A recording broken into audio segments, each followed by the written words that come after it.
OK, well, here's our man of the match, Curtis Davies, with his thoughts on that. What did you make of it tonight? I don't think we really got going. It seemed like we were more holding on, and then we'd have a little 2-minute spell where maybe we can get something, and then the same again, we'd be on the back foot. So we huffed and puffed, but we never really created the chances that deserved, I guess, getting back into the game. Set pieces were our best chances. I believe me or Abdullah should have taken one maybe, but it's just unfortunate really because, like I say, as good as the second goal is for Pinar in terms of the cross and the finish, it's one ball from a goal kick and we should have dealt with it better. Kicking myself, I didn't ask the manager about Sagbo's goal. How did you see his goal? Yeah, well, I didn't see it properly myself because I was striding into the box trying to get on the end of it from Shawnee, and then obviously as Shawnee's cut it back, Sagbo's just absolutely blasted it, and I saw it on the replay as we come out for the second half. So it was a great finish, and I'm glad for him to be off the mark now because he looks a real handful when he's up there. Yeah, nice dancing by both of you, I may say, in the celebration. Yeah, well, it was a running joke because when I was on Soccer AM the other day, they basically made me do the dance if I scored in the hole basically, and I'd done it, and then Sagbo's been winding me up all week, so I said I'll teach him how to do it, and then it was off the cuff, so we just done it. Let's get to the serious thing. The manager not happy about, well, a couple of things. We'll start with their first goal. Says Gareth Barry was offside and got a touch on it. Did you see it?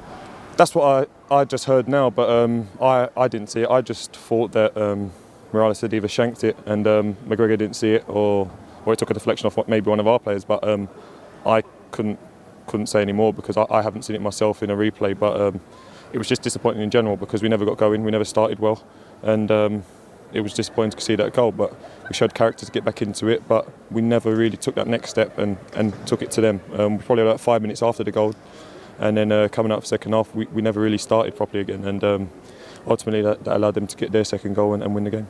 The other thing the manager's very wound up about is the tackle on Shawnee Aluko from Gareth Barry. Said it was over the top and a horror tackle. Did you see it? This isn't sitting on the fence, but I didn't see it. It looked like it was late, I guess, but I don't know if he got the ball or what, but obviously it's one of those things. Sometimes players go over the ball deliberately, sometimes players go to win the ball, it's too close to them, they go over the ball. So I've played with Gareth and I don't think he's like that, but ultimately I haven't seen it back, so I couldn't really tell you about the tackle. OK, fair enough. How's Danny Graham in the dressing room? He's had to come off on a stretcher, but I've seen him on crutches. Yeah, as I've been told, at the moment it was a stud and he's caught him right on his ligament, so it basically just froze up. He knew it was a kick himself, but I think the medical staff wanted to make sure because obviously with a knee you don't want to take any risks because it's a long old season, so if he had to miss that 70 minutes that he did, hopefully he'll be back in a week or two. Final one, what sort of positives do you take out of today? I know you don't get any points, but do you take positives from the performance in any way? Or lessons? Well, I'd say that obviously a lot of teams have come here and been undone a lot worse than that. That's what I would say. There were times where we were still in the game, even though we weren't playing good stuff, we were hanging on in the game and we were doing the defensive stuff quite well, but like I said, unfortunately they did get a second goal, and then after that it's McGregor that came to our rescue to make a couple of good saves that ultimately stopped it being 3 or 4. So like I say, it's a tough game, and these are the teams that are setting the trend this year, so we have to try and match them and try and play the football that they play.